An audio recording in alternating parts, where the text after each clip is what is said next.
নমস্কার, আমি অয়ন, নিউজ 18 বাংলায় আপনাদের জানাই স্বাগত। দুপুর 12টায় গত 24 ঘন্টার গুরুত্বপূর্ণ খবর এবং এই আজকে 12টা পর্যন্ত যা যা গুরুত্বপূর্ণ খবর 1 ঘন্টার মধ্যে আপনাদের কাছে নিয়ে আসবো। শুরুতেই চলে যাব বাকচা, কারণ বাকচা থেকে একেবারে পুলিশকে তাড়া করলো জাতীয় এসসি কমিশন। যখন গেল তখন ময়না তদন্তে দেরি হচ্ছে এই অভিযোগ, এবং সঙ্গে পুলিশ সব জানে।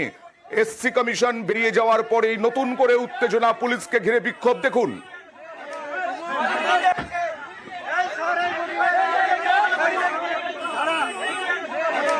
বিক্ষোভের জেরে গ্রাম ছাড়তে হয় পুলিশ কর্মীদের। গ্রামবাসীদের অভিযোগ, পুলিশের যোগসাজশেই ঘটনার দিন পরশুদিন দেহ লোপাটের চেষ্টা হয়।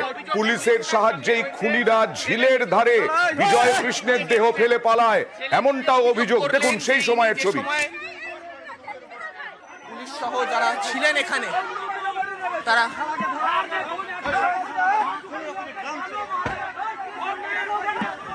পুলিশ এলাকা ছাড়তে বাধ্য হয়। সরাসরি চলে যাব আমাদের প্রতিনিধি সান্নিকের কাছে।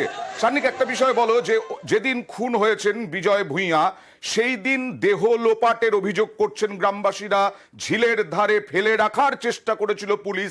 এই গোটা বিষয়টি কি, অভিযোগটা ঠিক কি?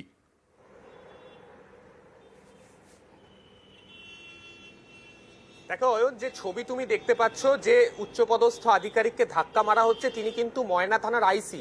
ময়নাতে যে ঘটনা ঘটলো সেই ঘটনায় পুলিশের ভূমিকা যথেষ্ট নিন্দনীয়, এমনটা বলছেন গ্রামবাসীরা। এবং গ্রামবাসীরা আজকে যখন এসসি কমিশনের ভাইস চেয়ারম্যান তিনি যখন ঘটনাস্থলে যান, সেই সময় তাকে কিন্তু সবাই মিলে অভিযোগ জানাতে থাকেন, এবং তিনি বেরিয়ে যাওয়ার সময় পুলিশের যারা আধিকারিকরা ছিলেন সেখানে তাদেরকে কিন্তু গ্রামবাসীরা সেই মুহূর্তে তাড়া করেন।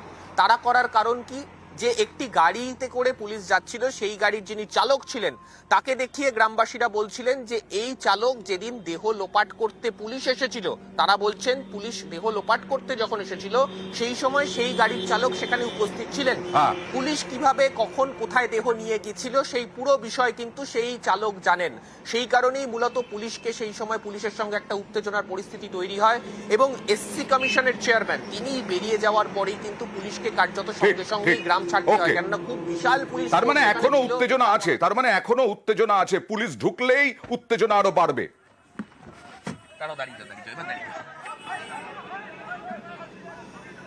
একেবারেই, এবং যা পরিস্থিতি রয়েছে পুলিশ আধিকারিকরাও অতিরিক্ত ফোর্স আনানোর ব্যবস্থা করছেন, এবং গ্রামের পরিস্থিতি, গ্রামের আইন শৃঙ্খলা পরিস্থিতি যাতে নতুন করে অবনতি না হয় সেই দিকেও কিন্তু তারা নজর রাখছেন। অনেক ধন্যবাদ। ময়নায় এখনো উত্তেজনা, সেই ময়না যেখানে গতকাল 12 ঘন্টার বন্ধ হয়েছে, সেই ময়না যেখানে বিজয় ভূঁইয়া বিজেপি নেতা খুন হয়েছেন, সেই ময়নাতেই আজকে গেলেন বিজেপি নেতা খুনে।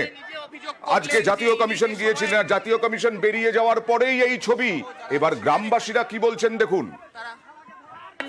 হ্যাঁ, ওই গাড়িতে করে নিয়ে গেছে রাত্রে, আমরা জানি না, তার সকালে আমরা জানতে পারলাম।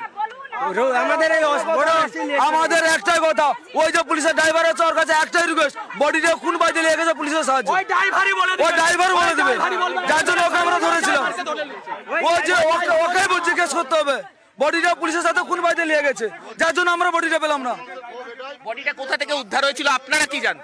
বডিটা উদ্ধার হয়েছিল বড়মান থেকে, ওখানে মনসা মন্দির আছে সাইডে ঝিল থেকে, আর সেখানে তৃণমূলের যারা মারেছিল তারাই সেখানে ছিল, তাদের পুলিশ প্রোটেকশন দিয়ে রেখেছিল সেখানটা। ওটা পুলিশের সাজসী বিদ্যা আর পুলিশের ষড়যন্ত্র, মিলন মেয়ের ষড়যন্ত্র। আজকে লোকটা মার্ডার হয়েছে, বডির উদ্ধার হয়েছে, জুতা দোকানে যায় মেরে নিয়ে জুতা দোকানে চলে গেল। ওই জুতা ঘর আছে, যে জুতা ব্যবসা করে তার বাড়িতে নিয়ে গেল, ওখানে ছিল। আমরা 30টা মেয়ে ঘেরেছিলাম, তো ও পুলিশ বলছে যে তোমরা সরে যাও, আমরা এখানে দেখছি কোথায় আছে। আমরা যা সরে গেলাম, ওকে বের করে নিয়ে চলে গেছি। পুলিশের পায়ে আমার পুদরা হাতে পায়ে পড়ে যায়, হুট করে বলা তোমাদের কি গুলাম যে তোমাদের কথা হুটহাট চলে যাব, সেই জন্য কি পুলিশের উপর ক্ষোভটা জানাচ্ছেন? হ্যাঁ, আবারও চলে যাব ময়নাতেই, কারণ পুলিশের উপর ক্ষোভ, মানুষের পুলিশের উপরে ক্ষোভ। তপশিলি কমিশন, জাতীয় তপশিলি কমিশন চলে এলো ভাইস চেয়ারম্যান অরুণ হালদারের নেতৃত্বে, আর পুলিশকে হুমকি হুঁশিয়ারি অরুণ হালদারের। আপনার এসপি কে স্পটে থাকতে বলেছিলাম, কেন আসলেন না উনি? হ্যাঁ, আমি দিল্লি থেকে চলে আসলাম, ওনার ল অ্যান্ড অন্য বিচার যেত স্পটে তো হায়ার আধিকারিক থাকার কথা। যখন একটা মার্ডার বা রেপ কেস ইনভেস্টিগেশন হয়, এর আগেও আমি বলেছি এসপি বা ডিএম এখানে প্রেজেন্ট থাকবে। আমি যদি ওখান থেকে স্পটে আসতে পারি, আপনারা কেন আসলেন না? আপনি নিজে অনেকগুলো ভুল করেছেন, আমি কার কাছে সেগুলো কৈফিয়ত চাইবে? এখন এখানে দেখুন ব্লাডের দাগ আছে, এখানে ফরেনসিক রিপোর্ট হবে, এইসব ঘিরে কেন রাখেন? এই জায়গাটা ঘেরার ব্যবস্থা করুন। টোটালটাই ধামাচাপা দেওয়ার চেষ্টা স্যার, টোটালটাই ধামাচাপা দেওয়ার চেষ্টা করছে। জলজান্ত ভাবে একটা মানুষকে মার্ডার করলো, খুন করলো। অর্থাৎ যে পালিয়ে যাচ্ছে, আপনি এদিকে আসুন, আপনি এখানে থাকেন ওনাকে। আপনি বডি তুলে পরিবারকে খবর কেন দিয়েছিলেন? না আদবে দেয়নি। বইটা হাসপাতালে পাঠিয়েছি, আমরা জানি বডি তুলে বডি পরিবারের লোকরা খুঁজছে সব জায়গায়। পরিবারের লোক সামনে নিয়ে আসবেন যে বডি পাওয়া গেছে, আপনারা নিয়ে পালিয়ে গেলে চলে গেলেন বডি নিয়ে। অরুণ হালদার বললেন প্রয়োজনে সিবিআই তদন্তের দাবি জানাবে তপশিলি কমিশন। অরুণ হালদারকে কটাক্ষ চন্দ্রিমা ভট্টাচার্যের। তৃণমূল নেত্রী চন্দ্রিমা ভট্টাচার্য, মন্ত্রী চন্দ্রিমা ভট্টাচার্যর বক্তব্য, অন্য জায়গায় বিজেপি শাসিত রাজ্যে যখন এই ধরনের ঘটনা ঘটে তখন কি অরুণ হালদাররা যান, আর আসলে ঘুরতে এসেছেন? কি বললেন দেখুন। ওনাকে মনে রাখতে হবে, উনি কিন্তু সর্বে সর্বা নন। কমিশন হচ্ছে একটা রেকমেন্ডেটরি অথরিটি। তার এত কিছু বলা, এই করেঙ্গা সেই করেঙ্গা, ওসব বললে কেউ আসবে না। উনি নিজেকে ধরাকে সরা জ্ঞান করলে তো কেউ হবে না। সুতরাং প্রশাসন তার প্রশাসনিক কাজ করছে। উনি হঠাৎ একটা ঘোরার জায়গা পেয়েছেন। অন্য রাজ্যের এসসি ওইসব কমিশনদের আরো জাগ্রত করছেন না কেন? কমিশন নিরপেক্ষ চেহারাটা তার বজায় রাখে। যত কম কথা বলবেন ততই মঙ্গল। জাতীয় তপশিলি কমিশন চলে এলো এবং তারপর তারা পুলিশকে হুঁশিয়ারি দিলেন, হুমকি দিলেন। চন্দ্রিমা ভট্টাচার্যর কটাক্ষ আমরা দেখলাম এবং পাল্টা বিজেপির বক্তব্য আমরা নেওয়ার চেষ্টা করব পরবর্তী সময়ে। এবার বিজেপি নেতার পরিবার, অর্থাৎ নিহত যে বিজেপি নেতা, তার পরিবারের সঙ্গেও দেখা করলেন অরুণ হালদাররা। দেখছেন সেই ছবি। ওরা ওখানে থাকতো, ওদের চাপে, তৃণমূলের দুষ্কৃতীদের চাপে ভয়ে এখানে চলে আসে। 2 বছর আগে গাড়ি ভাঙচুর, ঘর ভাঙচুর, বোমা, মিনি কাটা, সাবমার্সিবল কেটে টেটে ওদের জ্বালায় এখানে চলে এলো। লাস্টে প্রাণটাও দিতে হলো। তো এখন ইটের দরকার ছিল, এ ঘরে এসেছে, এ ঘরে লাগবে বলে ওখান থেকে ইট আনতে গেছে তৃণমূলের কিছু দুষ্কৃতী, বিশাল বড় বাহিনী। খবর পেয়ে আগে থেকে তৃণমূলের একটা ঘর আছে, ওখানে ভাড়া করে রাখা হয়েছে। তো অনেক হ্যাঁ, কবে আসে, কোন মুহূর্তে আসে, সব গোয়েন্দা করে ওখানে ভাড়া করা হয়েছে, পাওয়া গেছে। তবে ইতিমধ্যেই তপশিলি কমিশন, জাতীয় তপশিলি কমিশন কলকাতার দিকে রওনা দিয়েছে এবং আপনাদের জানাই গ্রেফতারের দাবিতে, এই খুনের ঘটনায় গ্রেফতারের দাবিতে অবরোধ চলছিল, বন্ধ হয়েছিল, আর অবশেষে আজকে গ্রেফতার হলেন মিলন ভৌমিক, তৃণমূল নেতা। এই মুহূর্তের বড় খবর, অমর্ত্য সেনের জমি, অমর্ত্য সেনের বাড়ির একাংশের জমি বিশ্বভারতী তাদের বলে দাবি করেছিল। সেই সঙ্গে চলছিল টানাপোড়েন। বিশ্বভারতী নোটিশ দিয়েছিল, জমি দখলের নোটিশে স্থগিতাদেশ, জমি দখলের নোটিশে স্থগিতাদেশ দিল হাইকোর্ট। কথা বলবো আমাদের প্রতিনিধি অর্ণব হাজরার সঙ্গে। অর্ণব, বিস্তারিত জানতে চাইবো। অর্থনীতিবিদ অমর্ত্য সেন তার তুমি যেমনটা বললে, জমির একাংশ সেটা বিশ্বভারতীর জমি বলে তারা দাবি করে এবং বিশ্বভারতীর তরফ থেকে জয়েন্ট রেজিস্ট্রার, যিনি এস্টেট অফিসারও বিশ্বভারতী কর্তৃপক্ষের, তিনি নোটিশ দেন 6 মে, কাল বাদ পরশু, অর্থাৎ শনিবারের মধ্যে তাকে এই যে বিতর্কিত জমি বিশ্বভারতী দাবি করছে সেই জায়গা তাকে খালি করে দিতে হবে, এই বিতর্কিত জমি তাকে ছেড়ে দিতে হবে। সেই নোটিশ বা বিজ্ঞপ্তির উপর আজ অন্তর্বর্তী স্থগিতাদেশ চাপালো কলকাতা হাইকোর্ট।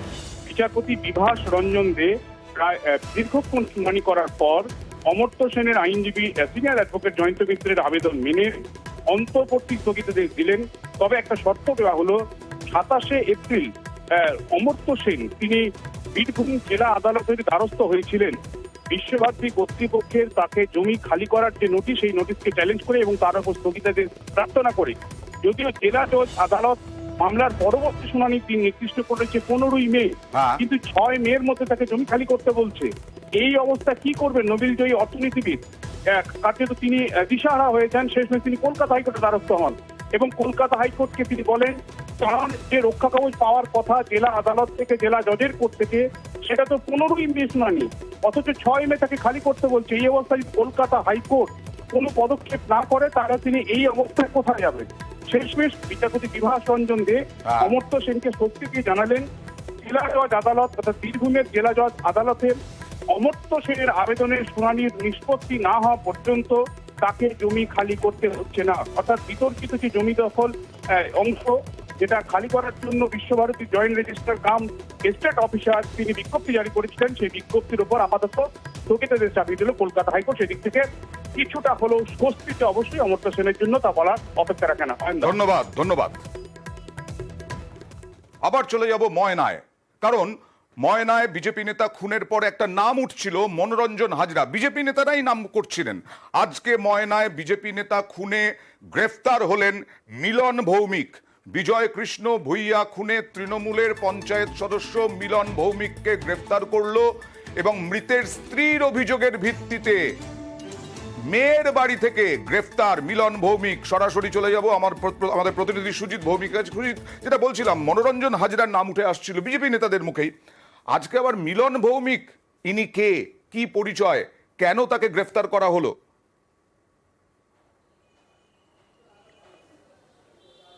তিনি তার যে স্ত্রী যে খুন হয়েছে বিজেপি নেতা, তার স্ত্রীর যে অভিযোগ, যে এফআইআর কপি সেখানে দেখতে পাচ্ছি 34 জনের মধ্যে মিলন ভৌমিকের নাম আছে। তোমার প্রশ্ন অনুযায়ী মিলন ভৌমিক কে? এই মিলন ভৌমিক 2018 সালে তৃণমূলের টিকিটে পঞ্চায়েতে জেতার পর তিনি কিন্তু বিজেপিতে যোগ দিয়েছিলেন, আবার তিনি তৃণমূলে ফিরে এসেছেন। তার আগে 2013 পঞ্চায়েতের নির্বাচনে তিনি টানা 2 বার, তার আগে 8-এ পঞ্চায়েত সমিতির সহসভাপতি ছিলেন। অর্থাৎ কিনা তৃণমূলেই তার থাকা দীর্ঘদিন এবং এখন তিনি তৃণমূলের সক্রিয় নেতা এবং তিনি পঞ্চায়েতের রানিং বর্তমান একজন সদস্য। এখন কিন্তু তৃণমূল বিজেপি ঘুরে, কিছুদিনের জন্য বিজেপি ঘুরে এসেছেন, কিন্তু এখন তৃণমূল। আর তাকেই গ্রেপ্তার করা হয়েছে এবং ময়না থানা থেকে তাকে বের করে তমলুক নিয়ে যাওয়া হচ্ছে, যদিও মিলন ভৌমিক নিজে দাবি করছেন যে তিনি নির্দোষ।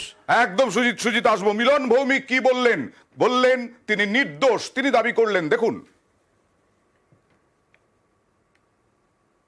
গ্রেপ্তার কেন করা হয়েছে আমি বলতে পারবো না। আমাকে যখন অ্যারেস্ট করা তখন বলা হয়েছে আমাকে ওই বিজয় মিয়া মারার কেসে 35 নম্বরে আমার নাম আছে বলে আমাকে তুলে আনছি। এরপরে আমি কিছু বলতে পারবো না, আমি কোনো ঘটনার সঙ্গে। আপনি কি বলবেন করবেন? এটা ষড়যন্ত্র কিছু করা হচ্ছে? এটা রাজনৈতিক চক্রান্ত। কেন রাজনৈতিক চক্রান্ত? কারণ আমি তৃণমূল কংগ্রেস কর্মী করি এবং আমি পঞ্চায়েত নির্বাচিত প্রতিনিধি। বিজেপি আমাকে ফাঁসি দেওয়ার চেষ্টা করছে, বিভিন্ন সময় আমাকে অপদস্থ করার চেষ্টা করছে, আমার ঘর বাড়ি ভাঙচুর থেকে লুটপাট থেকে বহু রকম অত্যাচার করেছে। এবং আজকের দিনে আমি কোনো ঘটনায় যুক্ত নেই। যদি কেউ প্রমাণ করে দিতে পারে যে হ্যাঁ ওই লোকটা ছিল উপস্থিত, তাহলে আমি যা শাস্তি হবে মেনে নেব। মিলন ভৌমিকের এক্সক্লুসিভ বাইট দেখালাম আপনাদেরকে। মিলন ভৌমিক বিজেপির চক্রান্তের অভিযোগ তুললেন, আর 34 জনের নাম থাকলেও মিলন ভৌমিককে গ্রেফতার করেছে। অভিযোগপত্রে 34 জনের নাম, তাদেরও খোঁজ চালাচ্ছে, বাকিদেরও খোঁজ চালাচ্ছে পুলিশ। পুলিশ কোনো ব্যবস্থা নেয় না বলে এই রাজ্যে দুষ্কৃতীদের এত বারবারন্ত, ফের পুলিশি নিষ্ক্রিয়তার অভিযোগ তুললেন দিলীপ ঘোষ। চেষ্টা তো বটেই, বিজেপি আমাকে ফাঁসি দেওয়ার চেষ্টা করছে, বিভিন্ন সময় আমাকে অপদস্থ করার চেষ্টা করছে। গ্রেফতার করছে না বলে তো এত ধরনের আন্দোলন, কোর্ট কাছারি হচ্ছে। খুনের পর খুন হয়েছে, কারো ভয় নেই, যে জায়গায় ইচ্ছা মেরে দিচ্ছে, গুলি বন্দুক চলছে, কেউ সাজা পায় না। সেই জন্য দুষ্কৃতকারীরা আরো দাপিয়ে বেড়াচ্ছে। পুলিশ যদি সক্রিয় হয় তাহলে খুনও হবে না, আর খুন হলে সাজাও হবে, বন্ধ হবে। কিন্তু পুলিশ করছে না বলে আজকে আমাদের রাস্তায় নামতে হচ্ছে, বন্ধ রাখতে হচ্ছে, কোর্টে যেতে হচ্ছে। পুলিশ করুক কিছু, কাউকে চার্জশিট দেয় না, এফআইআর পর্যন্ত নেয় না। এই দুরবস্থার জন্য এত অশান্তি হচ্ছে, আরো বেশি সমস্যা বাড়ছে। পাল্টা চন্দ্রিমা ভট্টাচার্য মন্ত্রী, তিনি কি বললেন দেখুন। আপনি নির্দোষ বলতে চাইছেন?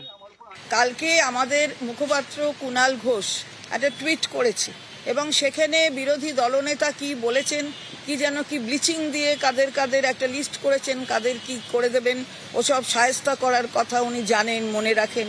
সুতরাং ওনার কাছে কোনো ব্যাপার নয়। তাই বিজেপি থেকে তৃণমূলে কেন পাঠিয়েছে, কি করতে পাঠিয়েছে কি না, সে তদন্তের বিষয় দেখবে। তদন্ত যখন শেষ হবে তখন তার মূল জায়গাটা মানুষ বুঝতে পারবে। অভিযোগপত্রে 34 জনের নাম রয়েছে, তার মধ্যে মিলন ভৌমিককে গ্রেফতার করেছে পুলিশ। মিলন ভৌমিকের এক্সক্লুসিভ ছবি, এক্সক্লুসিভ বক্তব্য নিউজ 18 বাংলায় দেখছেন। তিনি পুরোটাই বিজেপির ওপরে চাপালেন। আপনাকে রাজনৈতিকভাবে ফাঁসানোর চেষ্টা করা হচ্ছে? রাজনৈতিকভাবে ফাঁসানোর চেষ্টা তো বটেই। বিজেপি আমাকে ফাঁসি দেওয়ার চেষ্টা করছে, বিভিন্ন সময় আমাকে অপদস্থ করার চেষ্টা করছে, আমার ঘর বাড়ি ভাঙচুর থেকে, লুটপাট থেকে বহু রকম অত্যাচার করেছে। একটা রাজনৈতিক দলের হিসেবে আমি দায়িত্ব দিয়েছিলাম। বর্তমানে আমি পঞ্চায়েত মেম্বার, বিগত দিনে আমি 2টো টার্ম।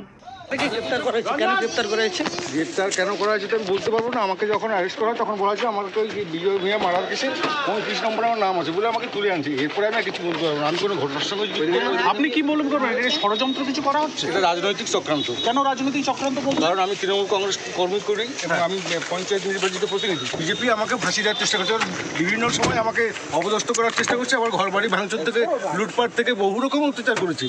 এবং আজকের দিনে আমি কোনো ঘটনার যুক্ত নেই। যদি কেউ প্রমাণ করে দিতে পারে যে হ্যাঁ ওই লোকটা ছিল উপস্থিত, তাহলে আমি যা শাস্তি হবে মেনে নেব।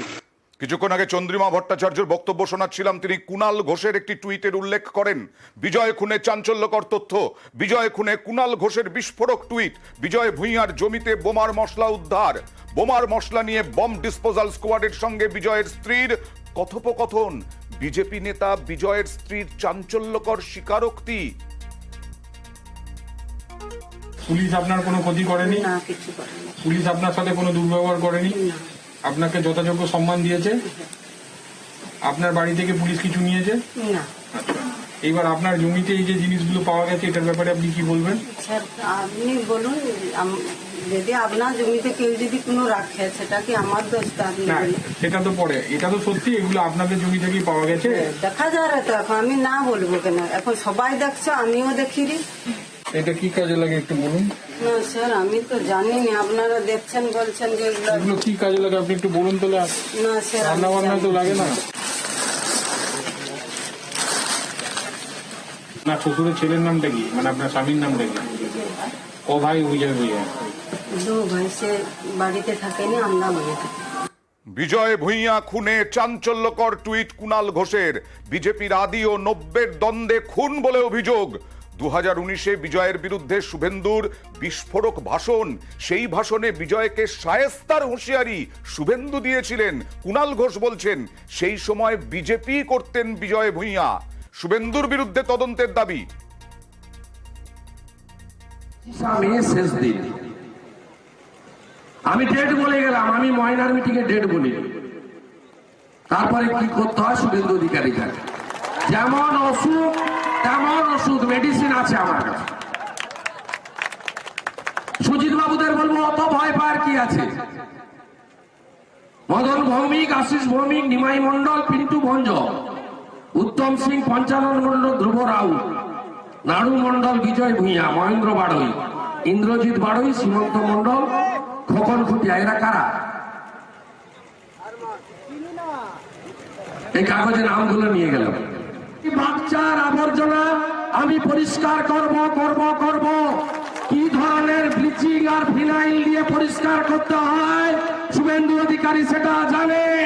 আমি সেটা বিগত দিনে বারে বারে করে দেখিয়েছি, এখানে করব।